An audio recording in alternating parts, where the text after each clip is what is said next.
Barling Police Department. And last night around 6:30, the Barling Police Department received information that a 14-year-old young lady was reported missing by her mother. The Barling PD responded to the area of D Street here in Barling, and there they began to understand that the young lady had been last seen at about 5:30 yesterday evening. She had, according to her mother, had a phone that had died. She put it on a charger.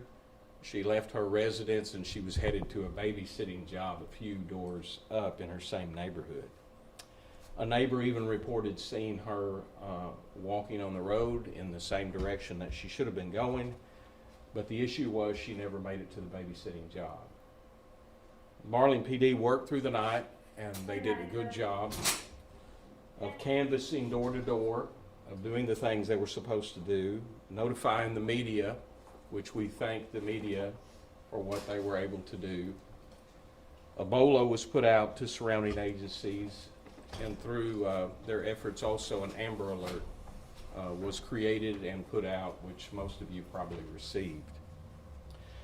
She was also entered NCIC, ACIC as a missing juvenile, which is part of the protocol for when someone is missing, which puts it out to all law enforcement agencies, not only in Arkansas, but across the country.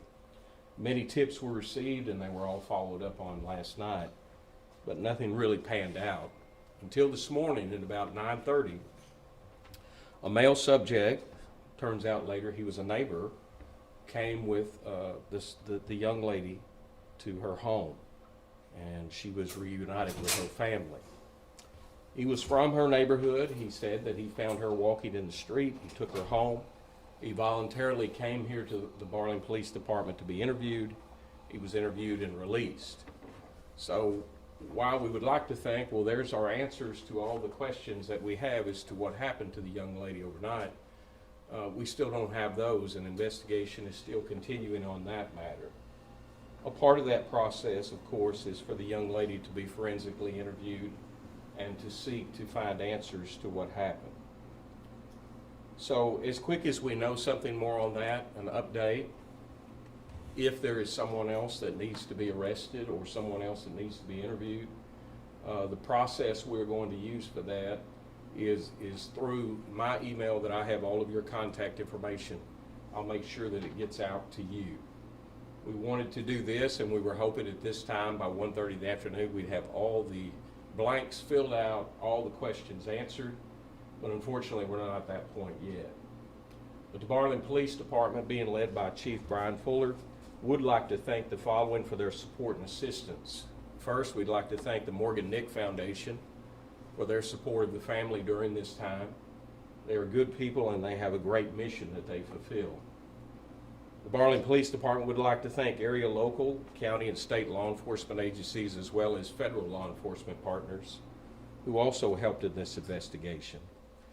But also, the Barling Police Department would like to thank the citizens of Barling, who through their cooperation and efforts throughout the night really made a difference in a safe return and a safe outcome for this young lady. I know that you probably have a lot of questions. I probably don't have the answers at this point is where we're at right now, but we will take a few questions. We also have with us Chief Fuller if there's something that he can answer. At what point did the Barling Police Department request that Amber Alert from State Police? Is that an answer that is known? At what point was the Amber Alert requested from the State Police? Probably, I think we started working on it by 8. At 8 o'clock last night? If anyone is familiar at all with an Amber Alert, it is not something that is taken lightly. And in Arkansas, the way that works is the Arkansas State Police is the agency of record.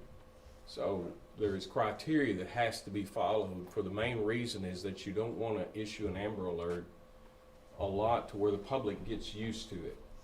It's kind of like every night when I go outside I see stars in the sky, right? But if there were never stars and then one night they appeared, I'd think, wow, that's something to pay attention to. Well, you have the same thought with that. So it was issued following that criteria, and it's not something that Barling PD or the Sebastian County Sheriff's Office can do on their own. And Arkansas State Police is who that has to be done through. At this point, do we believe she was abducted, or do we believe, what do we think happened? I think we would be foolish to answer that question and say we know what happened in either direction.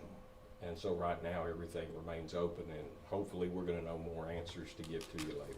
Have any arrests been made with this? No arrests have been made at this time. Is this person you interviewed, is that a person of interest, or do you believe, do you know if they're cleared, or did he find her walking down the street and just take her home? Is that Well, valid? that is where we're at right now with that party. That doesn't mean it can't be revisited. But as of right now, the information that we have is that he was a good citizen who sought to get the child home to her family. Is there an ongoing threat to the community since you don't know where she was for all that time period? We have not established there's an ongoing threat to the community. If there is, of course, we will let you know and let everyone in this community know as soon as we know. Can you speak on the distance from where she left to the job that she was going to? The distance? It's my understanding it was just a few doors away. Just a few houses down. So, Did she return home okay, like not hurt at all? well, a part of the protocol anytime someone is returned is you want to get them checked out and make sure everything's okay, and she's still involved in that process right now. How is she doing? As far as I know, she's doing okay. And, you know, the main thing is she returned home to her family, and there was a reunification, because sadly that doesn't happen with every one of these cases. And it's a very sad thing. Can you speak on just the immediacy of not only this police department, but agencies able to, work to try to find this child and, bring her home safely? The immediacy, I guess you're gonna have to define what you mean by that. Just as soon as you got the call that she was missing, and then just, how you guys responded. Oh, jumped absolutely. into action. And Barling PD responded appropriately and correctly. And, one of the things that you want to follow is, of course, the standard protocol that have been established. And that's been established through years of efforts by police departments. As maybe 20 years ago, folks didn't take it too seriously. Now it's a serious call, and things begin to happen very quickly. Among those was getting the community activated. And doing a door-to-door canvas is the way that you really get that started. You're letting people know, and not only in that immediate neighborhood, but it begins to spread to the whole community, that, hey, we've got a child that's missing. And that just adds eyes, ears, contacts, and maybe also brings you witnesses that didn't know they were a witness to anything. So that began very quickly. I apologize for interrupting you, sir. I noticed, like, when I drove over to the house, I know that there's an elementary school kind of nearby that area. Was that kind of concerning to you guys, or did you ever think about that? Like, oh my gosh, this is kind of like, if something like this could happen to her, what about, Schools are always a focus point in any community. In this case here, the children are out on holiday vacation.